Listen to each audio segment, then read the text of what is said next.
Hello, so welcome back. Today we're going to talk about hardware sequencers because if you're interested in running a Eurorack setup without a computer, this is what you need to have. So I have my setup is one oscillator, one filter, one function generator, one VCA, and then over here is my sequencer. So this is an important decision about which one you're going to get. There's like a lot more than when I started. So it's a little more complicated, I guess, but it all comes down to the same basic stuff. A sequencer puts out voltage and gates, and whatever you do with that is up to you. So we're going to explore that concept, but just remember voltage and gates. So here I have a Stilson hammer. Basically, the reason the sequencer decision is a big one is because of the cost involved and also because of the real estate involved. Sequencers do tend to be pretty big. They're starting to make some smaller ones, and if you want to go full West Coast and use like random Turing machine types of sequencers, then they can be pretty small. So just be aware that this is a whole decision. I have a Make Noise Renee as well. And if anybody wants me to go really in depth on that, I will. I don't have it in the rack because it's too big to fit, and also because it really needs a clock divider to work the way that it was intended. So we're not going to look at that today. This is a little more like straightforward what you can do with the sequencer. So puts out voltage. This one has 4 channels. You can get them, 4, 8, 16, 1, 2, whatever you want. So my top row is voltage, my bottom row here is gates, and I have 4 of each. So let's look at like a traditional setup, right? So I'm going to go out of voltage into 1 volt per octave.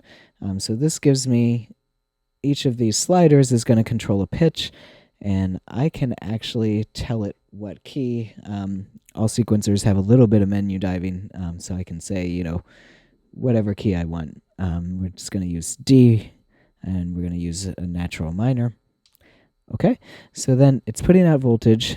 This tells this oscillator what note to play, or what voltage to put out, basically. But the way it interprets it on this input is what note to play. I'm going to take the square wave and go into my filter.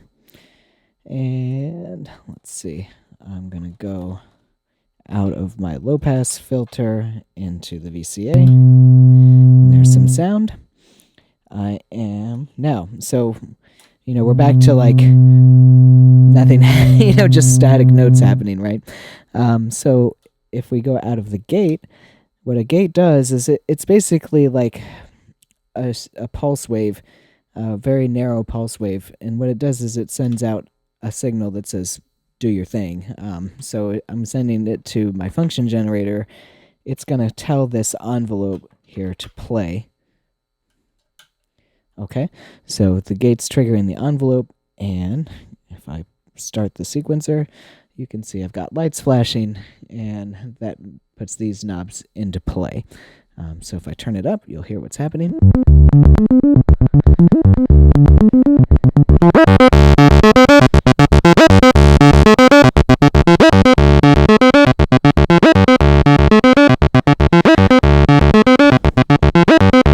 Okay, so we have this running. We can, live manipulate things. I can move my filter knob. I can change my envelope.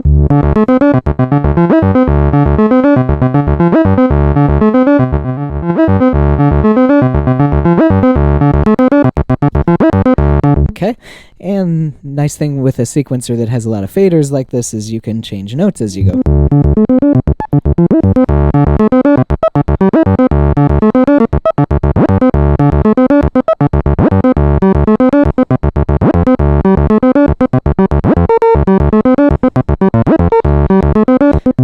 And the sequencer even has a little bit of CV control that you can access through the knob or by plugging something in. They don't all have this, but it's nice.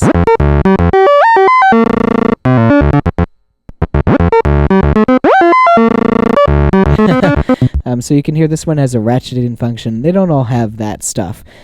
So, look for the stuff that you want.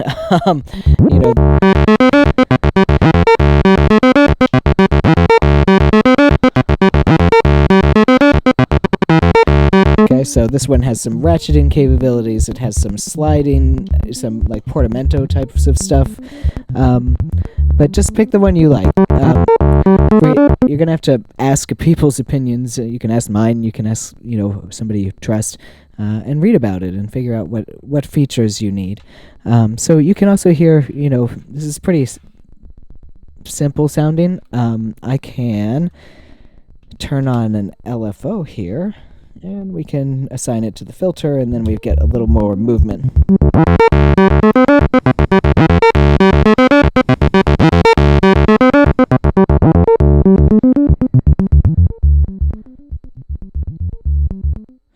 Okay, so that's the basics. Now, some things to think about. The reason we get into hardware is because this is a little bit of a more open environment. So let's start with, we don't necessarily need to have the gates agree with the notes. So right now I have the same sequence putting out gates and notes, right? But I could take a different set of gates and say, okay, that's going to be my envelope, and it's maybe not going to have anything to do with my note channel. So I've got channel 1 going to notes, channel 2 going to gates. And then for fun, we can say, okay, well, channel 1 is running 16 note sequence, channel 2 is running a 15 note sequence. So what that's going to do is change how everything reacts.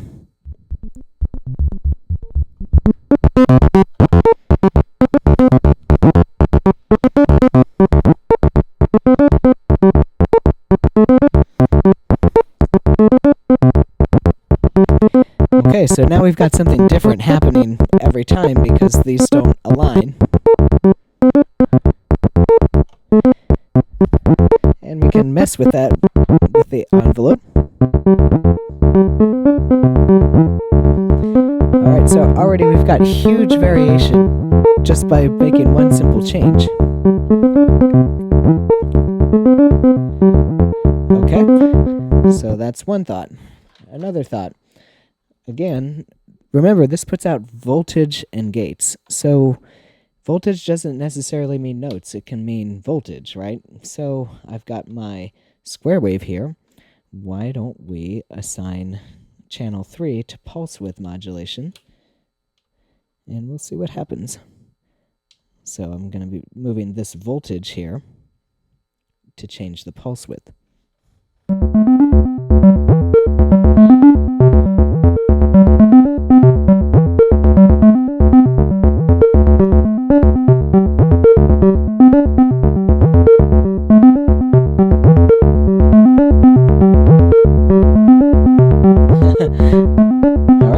We've got some variation. I can also, this particular sequencer has a clock divider built into it.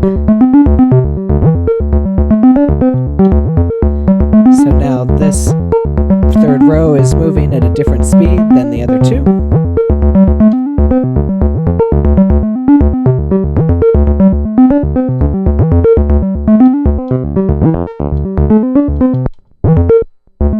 There we go.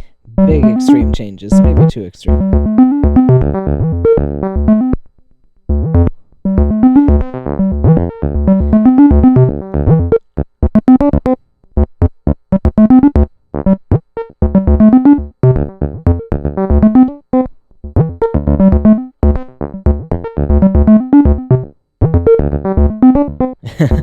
Alright, so that's a pretty big departure from where we started.